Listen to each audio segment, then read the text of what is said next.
All of these pieces were done for television in the 60s. The first piece is Cool Hand Luke, which is about restrained passion. You don't have to know that as an audience member because Cool Hand Luke has something so mysterious and kind of tender and aching and elegant. Everything is so articulate, it's very sensual, and it has a little bit of magic to it.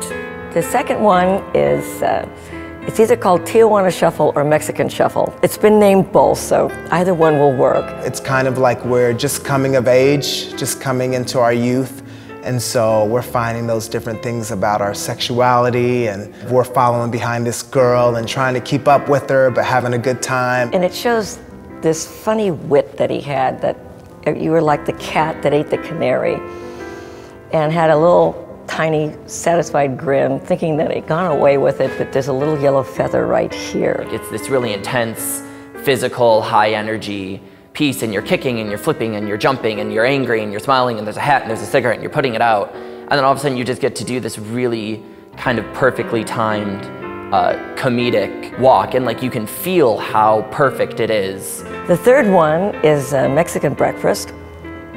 And it's just about sheer joy. The fun of being young, the fun of contemporary social dancing at the time. You're trying to be cool, you're trying to do your hip just so, your hand just right. Your mind is going 90 miles an hour, and then you just have to take it back, look at the audience and give them a little wink and say, hey, it's okay. And these pieces, all three of them, were done for various variety television shows. Ed Sullivan, Bob Hope Comedy Hour, Colgate Comedy Hour. So they were fashioned surely as a moment in a whole variety of acts, but especially for that moment. Not something that they had done on stage and put on there, which is also wonderful to do, but specifically for this show, for that moment.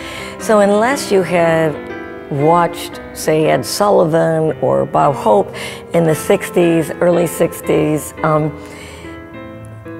you would never see it, and it's so good. These are early works of Bob's that were created very specially and very specifically for his wife, Gwen Verdon, and she was an amazing dancer that started them at the time on these variety shows in the 60s. Bob's work is sensual, but it's got this wonderful, ironic taste to it if it's done well. And it's being good in your own skin, having fun with your own sensuality, and no excuses, you know, and you're not being crude or crass, because if this work becomes crude or crass, you're doing it wrong. It's just allowing an individual to enjoy what nature gave them. There's one point where we turn with our backs to the audience and all we're doing is shaking our hips, but we're staring back at the audience like, oh yeah, you saw that? You like that? Okay, cool. Now I'm gonna stop. I think Bob gets associated with darkness a lot because he did deal on that side of the fence. But he also was charming, dear, witty, tender, wore his heart on his sleeve, of which he was always trying to cover it up, but he was more vulnerable than most of us. And